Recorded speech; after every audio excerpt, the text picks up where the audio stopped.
gente está começando, mais uma vez, um novo episódio de Dois de Muitos, não é, Tavares? Isso, então, E hoje é o nosso episódio número 6. 6. A gente começou já a perder a conta. É, natural. É, tá tudo se misturando, né?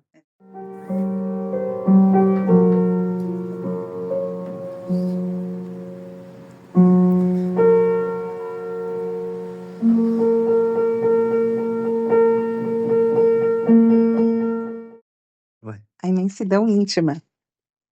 O mundo é grande, mas em nós ele é profundo como uma mar. A minha sensação é de que você estava numa expectativa muito maior do que isso. O espaço sempre me fez silencioso. E Júlio Valles. Jules Vale. Júlio Valles. Lançam. Ó, a imensidão é, poderíamos dizer, uma categoria filosófica do devaneio. Sem dúvida, o devaneio se alimenta de espetáculos variados, mas por uma espécie de inclinação inata contempla a grandeza.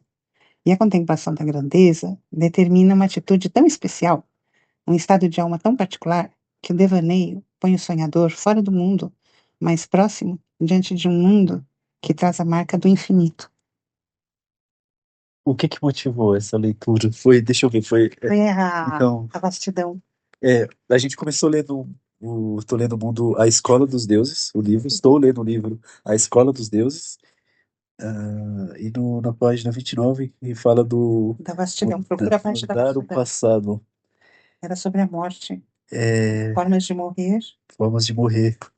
E ele tá trazendo, tá aqui. Cadê? Ele tá trazendo essa questão. Por que perguntei? Tem o Dreamer, né? Pra quem não sabe, o Dreamer é como se fosse a mesma impressão que eu tenho do contato com o seu eu interior, ou a entidade, alguma coisa assim, é isso, né? E aí ele conta essas aparições com o Dreamer, as experiências. Conta as experiências com o seu Dreamer. Ah, e a passagem que motivou a leitura da Cris foi eu comecei com deles aprendemos os milhares modos de morrer, né? Deles quem? Que falou? Eu tava falando que antes. Ah, despojar de um ser exige um enorme trabalho. Exige abandono de tudo que os pais, a educação, os mestres, os infortunados, os profetas, as desgraças lhe impuseram. Então, deles são todas essas tags que a gente cria ao longo da nossa vida. Uhum. A doutrinação inteira. É, dos primórdios da civilização, mediante o contato entre gerações. A parte que eu gostei. Milhões de homens submetidos a um sono hipnótico aprenderam a acreditar cegamente na carência e no limite. Por quê? Perguntei. Porque não deveríamos escolher a vastidão, a ausência de cada limite. Porque não deveríamos escolher a vida. E aí a gente começou a falar justamente sobre. Me veio uma lembrança da carência e sobre o limite, sobre esse despertar, que foi da experiência. Eu comentei sobre a minha primeira descoberta que chama de despertar, que foi a visão de um outro ser diferente daquele que eu comumente estava acostumado a conhecer. E por instantes não me fez achar que aquele outro ser, que foi na janela da abertura da minha alma, ele seria a identidade sobre a hipnose, que eu deveria retornar, porque o mundo que eu estava é mais seguro. E aí a gente O fez que ele chama aqui de hipnótico é o que você estava achando que era o seguro. o seguro, exato. Então, ao contrário. E aí, essa vastidão sem limites é o que me fez ver essa imensidão íntima que ele chama que é o espaço criado pelo devaneio. O que que significa o espaço criado pelo devaneio? É a explicação dessa nova abertura. Para mim, é a experiência da ausência de limites. Seria isso, né? Ah, tá, entendi. A experiência da ausência de limites é algo caótico e assustador para mim. Não necessariamente precisa ser, né? Foi nessa experiência que você teve, Foi foi. nessa experiência, É, mas real pelo fato do costume, sim, a falta do porque a costume. gente é habituado. E aí tudo isso tem uma ligação com a caverna de Platão. O que que você acha? Não sei, fiquei com vontade de ler mais um pedaço, ó. Tá. Pela simples lembrança, longe da imensidão do mar e da planície, podemos, na meditação, renovar em nós as ressonâncias dessa contemplação de grandeza. A gente falou já antes sobre a grandeza. Aquela hora que a gente está falando, que a gente Uhum. esquece de quem é, né? Mas se trata, nesse caso, realmente de uma lembrança? A imaginação por si só não poderá fazer crescer sem limite as imagens da imensidão? A imensidão não será ativa a partir da primeira contemplação? De fato, o devaneio é um estado inteiramente constituído desde o momento inicial. Quase não o vemos começar, e, no entanto, começa sempre da mesma maneira. Ele foge do objeto próximo e logo está longe, além do espaço do além. Além do espaço do além. É muito interessante. Beyond. E, além do espaço do além, é algo Parece impossível. aqueles contos zens, né? Aqueles cões que chamam, Qua- que são coisas assim, umas falas para se refletir. É, exatamente. Mas eu queria recuperar aquela sua fala, que dentro dessa leitura me veio a lembrança. Eu não sei qual pedaço que foi da nossa. Você que fez algum comentário com relação a produzir, produzir, produzir esse mundo Ah, o negócio de ter do que. ter que, ter que fazer, e acho que surgiu. Acho que foi por causa das músicas que você criou. Porque você falou assim, eu gostava de sentir essas coisas. A possibilidade de sentir e de expressar, né? Sim, E aí eu acho que naquele momento você estava falando de uma experiência onde você tinha rompido uma casca. Para mim, a sensação é de que a gente cria muitas cascas. E a gente perde aquele brilho da gente como ser de luz, vai. Se a gente é feito de luz, a gente é muito mais etéreo do que a gente se torna. Porque a gente vai pondo as roupas, né, para viver assim, as roupas de ser uma coisa ou outra. De ser bancária, de ser mãe, de ser vizinha, de ser viajante do ônibus, de ser doutorando do ITA, de sim. ser Cuidador, pajé, pajé, de ser madrinha de uma casa, de ser ser avó, empresário, administrador, isso, político, político, plantador, construtor. cameraman, massagista. Massagista é um bom lugar, assim. Mas Eu são, recomendo. todas são roupas, Todas são roupas. todas são disfarces. Disfarces para quem a gente é no fundo, no fundo. Quem a gente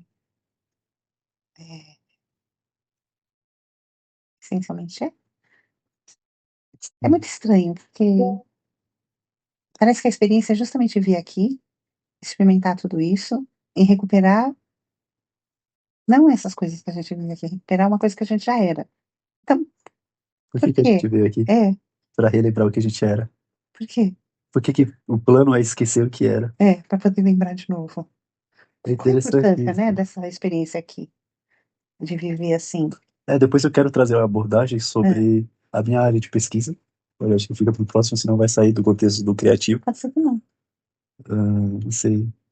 Mas porque a gente trata muito, a memória a base de dados, é o objeto de conhecimento do agente. E a gente utiliza, nesse caso, ele desconhece, né? Até que o ponto que ele acessa. Então ele vai tomando conhecimento a partir da necessidade de descoberta de algo. E a necessidade de descoberta de algo faz parte do aprendizado, do processo de aprendizado dele.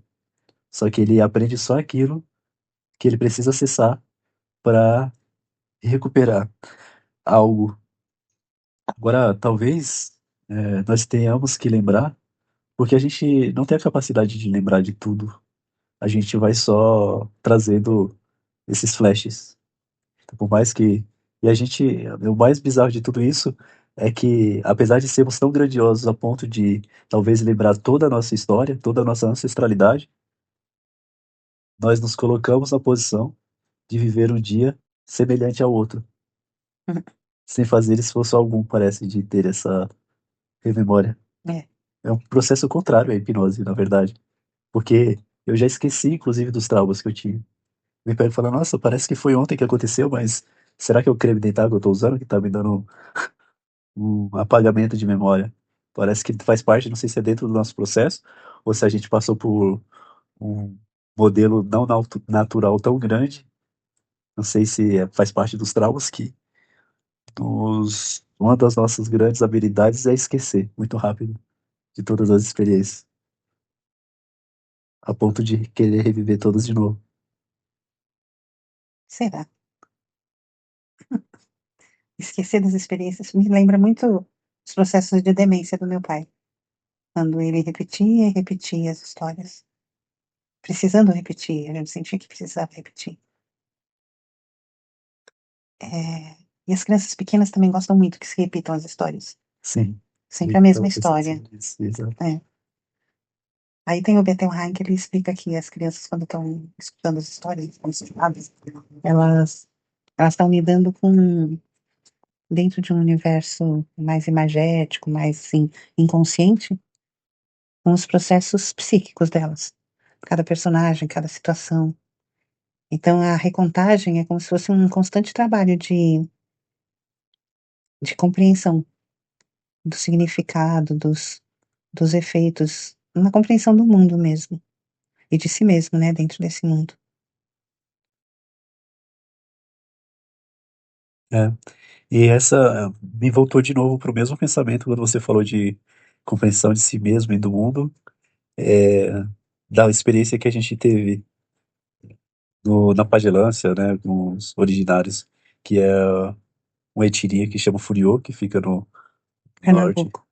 Pernambuco, nordeste do país, e fica se repetindo isso também, é realmente engraçado, porque isso acontecia só em experiências com alterações, e a gente estava no natural ali, mesmo assim isso ficou gravado. Ele conseguiu usar uma abordagem, parecia uma abordagem para crianças mesmo, e, e diferente dos métodos que são usados aqui fora, esse foi um método que parece que dá uma estampa, assim, ó, pum.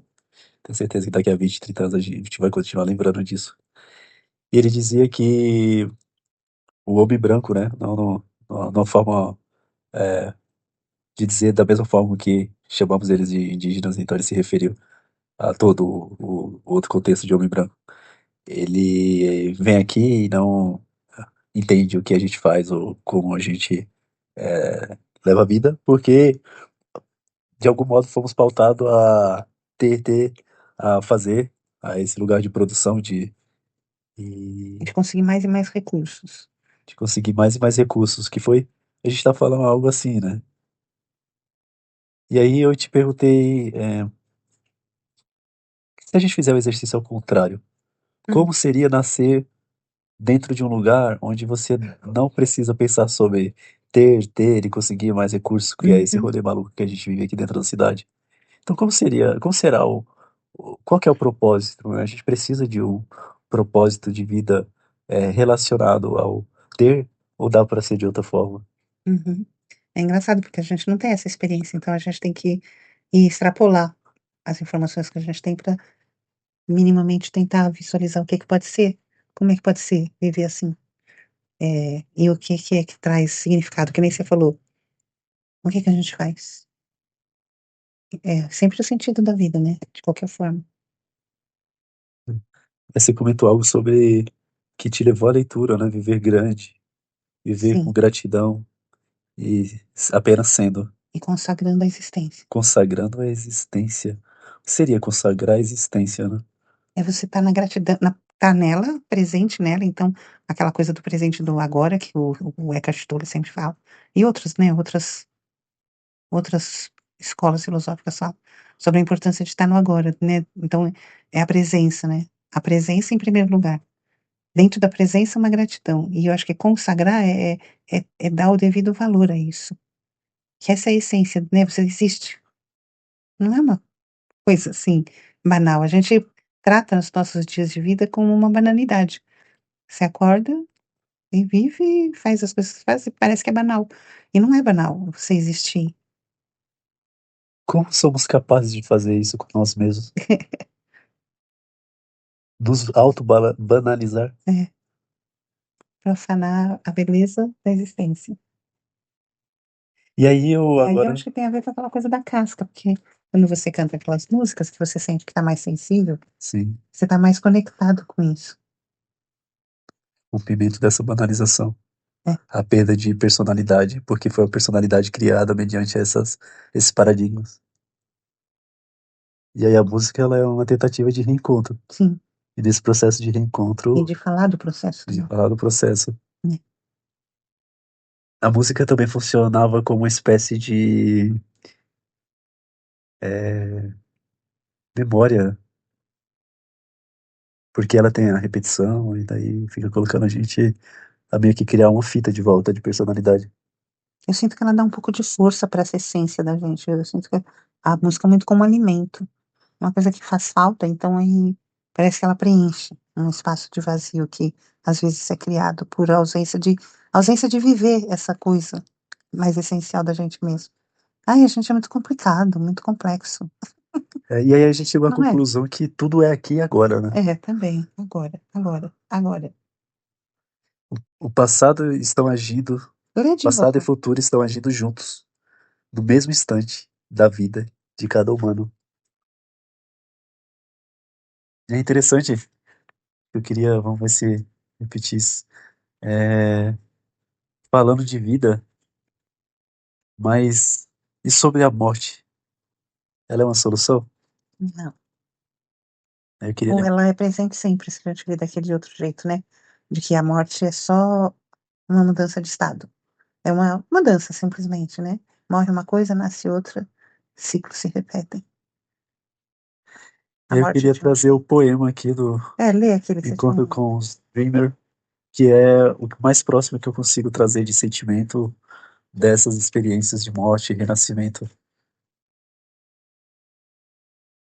Perturbação, dor, escuridão, criminosa cumplicidade de pensamentos e emoções, fragmento imprevisível e danoso do ser, uma lâmina de luz que transpassa o escuro da minha existência, a dor, perturbação, escuridão, uma fresta atrás, escuridão e dor, outra vez. Vou ao seu encontro, aproxima-se, avulta, o planeta opaco dos meus anos passados. Pousar? Mas onde? Sem espaço, sem passagem, nem um só milímetro quadrado de sinceridade. No deserto rochoso dos meus pensamentos, um canal me engole. Escuridão, escuridão. Dor, dor, dor. Acho que essa é a maior representação desse ser que criamos e precisa ser desfeito. Morte não é solução. Morte é o vazio. Vazio é dor, mas é preciso sentir dor para renascer. Será que renascer indígena é morrer uma única vez? Quantas vezes precisamos renascer para nascer expandido e ficar no aqui e agora? Sem se encolher? Exato. Não sei porque me ficou vendo uma carta. Uma vez, há muito tempo, eu tirei uma carta do baralho dos povos da América do Norte. Como é que chama aquele baralho? O mesmo da aranha que você tirou outro dia. Ah, é a carta, as cartas do Câmbio Sagrado, né? Isso. Bom, esse. Sim. Tinha saído uma carta que era sacrifício. Mas quando a gente pensa em sacrifício, normalmente a gente pensa em sacrifício de coisas boas, né? Mas não era esse o sentido do sacrifício. Era o sacrifício, por exemplo, dessa dor. É, abrir mão dela. Abrir mão do que fere. Abrir mão do que limita. Nesse sentido, de sacrifício. Sim. Epa, vou ter que cortar isso. Me veio outra lembrança que eu tava tempos antes recordando sobre a música O Pôr do Sol, né? E o pôr do sol foi. Não sei por quê, em São José a gente salda e tem gratidão em tudo. E uma das tradições era todos os dias, no final de tarde, sentar no gramado e ver o pôr do sol. Uhum. Só que durante aquele processo de pandemia, eu fiquei por muito tempo sozinho. Mas que mente pequenina minha achar que estava sozinho com aquele tanto de grandiosidade à minha volta, né? Então era eu e o sol. ver o sol, os pássaros, o soprar, a grama. E eu sentava ali e me permitia conectar verdadeiramente com eles. Como somos tão banais em nós mesmos a ponto de não perceber isso? O ar que entra na nossa narina sai, ele é tão precioso e a gente nem se dá conta de cada partícula de respirar. E aquele vento que sopra, a forma com que ele sopra, o lado que ele sopra dentro do estudo das cartas também, ele tem um significado. Então, você observar a ti mesmo e como que esse vento ele tá soprando, a temperatura desse ar, que parte do seu corpo que ele tá tocando, ele vai te dizer muita coisa sobre você. E eu fazia esses estudos repetidamente, só observando o toque do ar, o sopro, o movimento que estava à minha volta dele, para entender sobre mim. Estava tão conectado comigo, ou me conectando comigo e aprendendo a cada dia, que era a minha fonte de inspiração, era o meu livro, aquele livro da natureza, Ciência da Natureza. E eu me emocionava e tomava minhas decisões a partir dali também. Minhas decisões diárias, elas emanavam do contato com esses seres.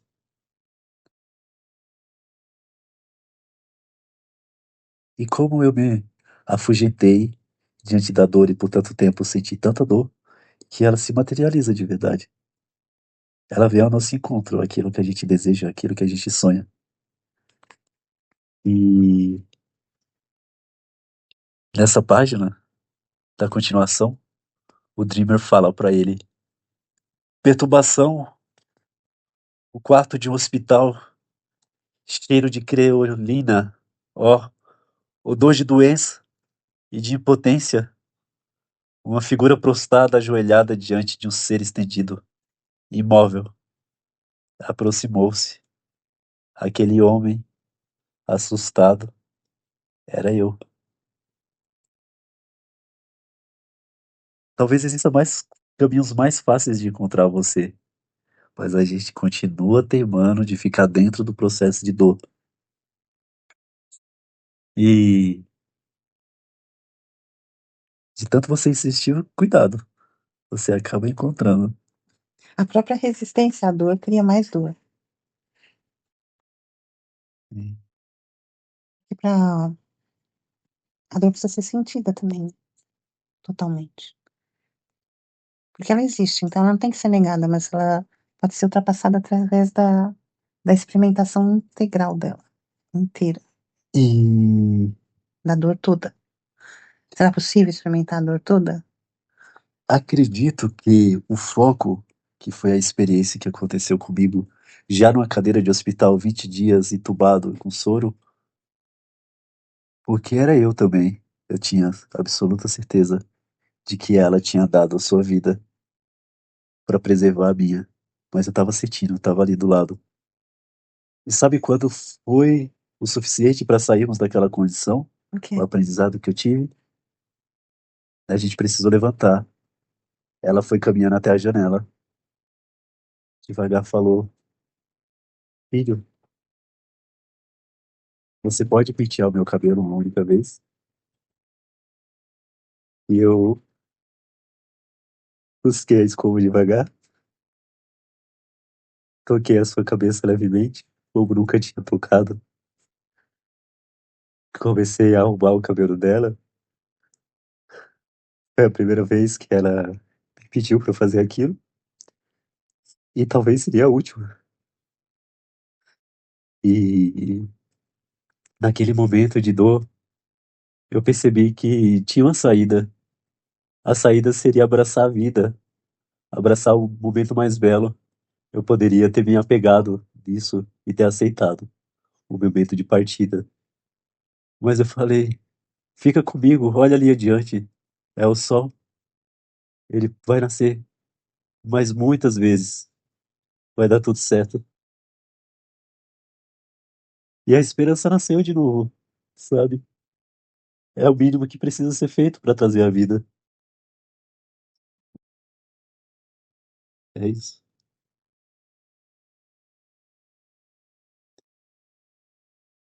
Pra mim terminou. Uhum, Como você quer. assim mesmo. Gratidão a todos que ouviram. Isso foi mais um episódio de Dois de Muitos, dentro do nosso lugar de sentir. Espero que tenha chegado até vocês. E até a próxima.